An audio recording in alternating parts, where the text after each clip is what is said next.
Polisi mengungkap 4 tersangka penculik anak di Kota Makassar, Sulawesi Selatan. Korban asal Kota Makassar itu ternyata sudah 3 kali dijual dari orang berbeda oleh sindikat perdagangan anak lintas provinsi.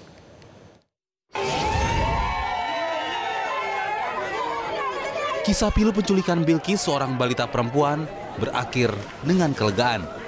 Setelah sempat hilang, Bilkis akhirnya ditemukan selamat di Jambi pada Minggu 9 November 2025. Ratusan warga dan keluarga menyambut kedatangan Bilkis, korban penculikan anak di Kota Makassar, Sulawesi Selatan. Keluarga dan ratusan warga menyambut kedatangan Bilkis, korban penculikan anak di Kota Makassar, Sulawesi Selatan. Korban diduga telah dijual dengan harga 3 juta rupiah dari pelaku utama asal Kota Makassar. Fakta ini sekaligus membuka tabir praktik sindikat perdagangan anak lintas provinsi. Dari hasil penyelidikan, polisi menangkap SY sebagai pelaku utama. Ia membawa korban dari lokasi kejadian ke rumah kosnya. Di sana, pelaku menawarkan Bilkis melalui media sosial. Tawaran itu disambut pelaku NH. NH kemudian membawa Bilkis ke Jambi dan menjual kepada pasangan AS dan MA seharga 15 juta rupiah. Kepada pembeli, NH mengaku bahwa Bilkis adalah keponakannya. Kemudian AS dan MA kembali menjual Bilkis kepada kelompok dari salah satu suku di Kabupaten Merangin, Jambi dengan harga 80 juta rupiah.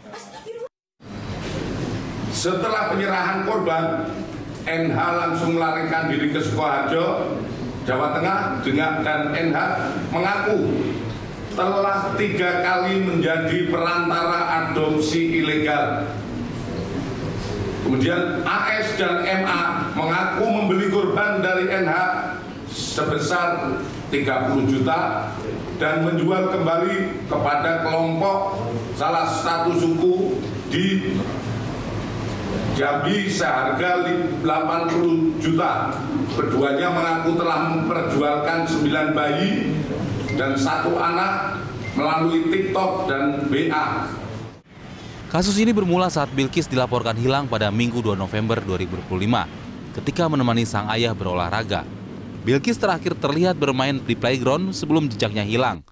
Petunjuk awal datang dari rekaman CCTV di Jalan Pelita Raya yang memperlihatkan seorang perempuan diduga membawa Bilkis bersama 2 anak lainnya.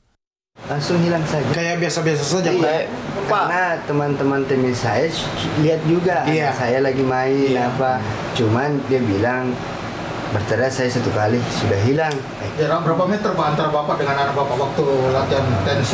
Ini kan lapangan begini lurus, terus 2-3 meter. Ya, enggak lah 4 meter 5 meter lah dari pandangan saya lah. Gitu.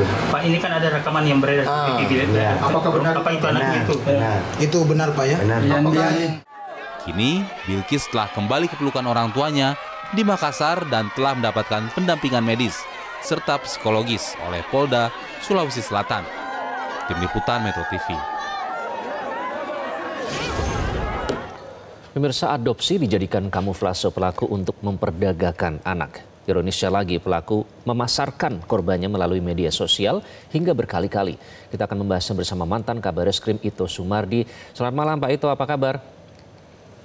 Selamat malam Mas Iqbal, kabar baik. Semoga selalu sehat Pak Ito. Melihat korbannya yang masih anak-anak kali ini, Bilkis berusia 4 tahun. Ini apakah bisa dikategorikan masuk kasus penculikan biasa atau TPPO atau perdagangan orang, Pak Ito? Iya, pertama saya tentunya menyampaikan apresiasi ya kepada Polrestabes Makassar yang sudah bisa mengungkap, sudah jelas dari motif dan pelaku yang ditangkap ini adalah jelas TPPO ya Mas ya. Apalagi kan sudah ada penjualan. Dengan adanya penjualan ini itu sudah masuk jelas dalam kasus TPPO. Kemudian menariknya kan sekarang dengan menggunakan media sosial. Ya, sehingga di sini jelas sekali ini sudah terorganisir dan sudah menggunakan peralatan-peralatan yang masuk peralatan modern ya.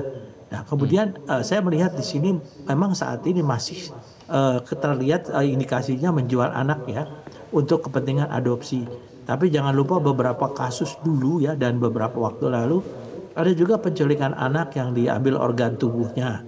Nah, ini tentunya hal ini kan perlu juga didalami dan saya yakin mungkin mudah-mudahan di kanal lintas provinsi menjadi perhatian daripada Mabes Polri untuk mengungkap dan barangkali sebelumnya juga akan ada kasus-kasus lain yang melibatkan TPPO yang mungkin juga bisa dikembangkan lebih luas.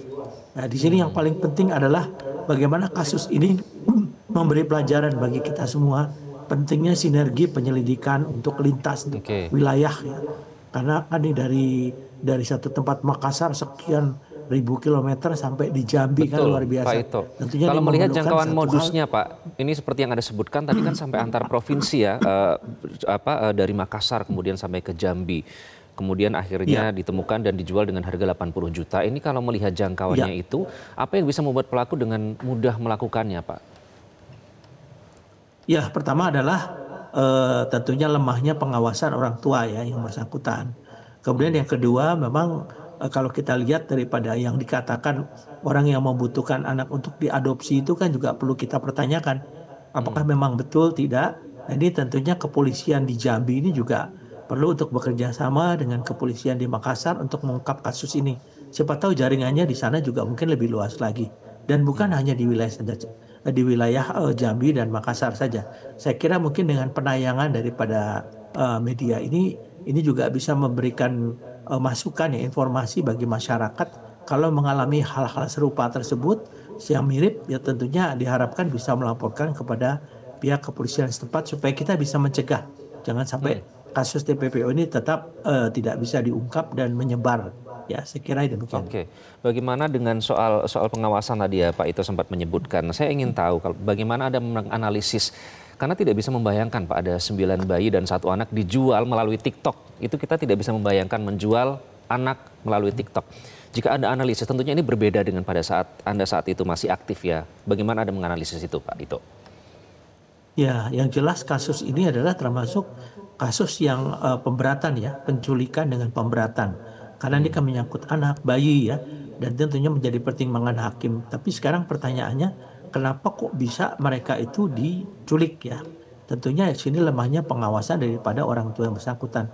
Atau bahkan mungkin tidak menutup kemungkinan ada juga yang memang sengaja untuk menjual ya bayi atau apa yang tidak dikehendaki. Nah ini pun juga harus diungkap. Jadi bukan hanya dari dugaan penculikan saja, nanti mungkin dikembangkan dari pihak yang penerimanya atau penadahnya itu.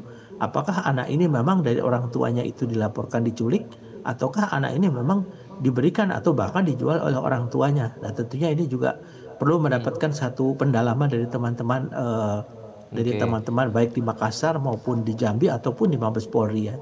Oke, Pak Ito kalau melihat data dari Kementerian PPA di tahun 2024 itu total ada 220 anak korban TPPO tahun lalu itu Pak Ito. Nah kalau melihat modus operandi yang dilakukan ini bahkan ada pemalsuan nama juga di situ pada saat diterbangkan dari Makassar ke Jambi itu namanya dipalsukan dari nama Bilkis menjadi Khaira Ainun. Artinya kan pelaku ini sudah canggih ya Pak, sudah bisa melakukan hal seperti itu. Nah ini apakah ini nanti artinya ada yang perlu diwaspadai dari kasus penyelidikan oleh kepolisian terkait dengan lancarnya modus yang dilakukan oleh pelaku ini? Kalau lihat modusnya tentunya teman-teman di kepolisian pasti sudah mendalami apakah yang bersangkutan residivis yang pernah melakukan hal serupa ataukah baru pertama kali. Tapi kalau saya lihat karena mereka sudah demikian ahli ya, ini sudah jaringan terorganisir. Jaringan ini harus diusut tuntas ya. Tidak bisa sampai kasus Bilkis saja, tapi ini pun tentunya melibatkan keterlibatan dari Mabes Polri ya untuk bagaimana menyampaikan kepada polda-polda lain kalau ada kasus yang serupa. Nah, dari data tadi yang anak-anak yang hilangnya atau diculik, kita juga harus mendalami berapa yang dilaporkan oleh orang tuanya. Karena kalau semua dilaporkan, jelas itu merupakan kasus memang yang terencana. Tapi kalau tidak dilaporkan, ini pun juga harus diambil satu pemeriksaan ya, pemeriksaan kepada pihak orang tua ataupun dari pihak keluarganya. Demikian. Baik Pak Ito, kalau melihat modus adopsi ya, ini kan artinya ada pembeli, ada demand di situ. Nah apakah mungkin yang membeli atau menadah atau apapun istilahnya itu, mereka ini memang tidak tahu karena memang dengan menggunakan bahasa adopsi atau seperti apa Pak Ito? Ya kita tentunya kembali kepada penyidik ya. penyidik ini tentunya ingin melihat siapa harus di profiling ya, di profiling daripada si pembeli, bukan hanya si penjual saja, penjual, perantara, pembeli di profiling semuanya. Nah, pembeli ini apakah memang betul-betul dia membutuhkan atau ingin mengadopsi anak atau tidak, dan bagaimana caranya dia. Kan kalau dia membeli dengan cara atau ingin mendapatkan seorang anak itu atau keturunan dengan cara ilegal, ada konsekuensi hukum bagi dia. Nah, ini tentunya keterangan daripada si pembeli yang terakhir yang saya dengar 80 juta, ini juga agak heran juga saya. Karena anak segitu mahal ya. Karena saya katakan dulu ini tidak menutup kemungkinan juga jangan sampai dijadikan untuk pembelian anak untuk diambil organ-organ tubuhnya ya. Karena anak-anak ini tentunya organ tubuhnya itu yang merupakan organ tubuh yang masih sifatnya sangat prima ya. Ini harus didalami juga ya. Oke, apalagi juga ada catatan dari KPAI ya Pak, di tahun 2023 dan 2024, 59 kasus TPPO berkedok yayasan yang menculik dan memperdagangkan anak. Tentunya itu juga harus menjadi keprihatinan tersendiri. Pak Ito, terima kasih sudah berbagi dengan Prime Time News. Ya, selamat malam. Jelajahi cara baru mendapatkan informasi. Download Metro TV Extend sekarang.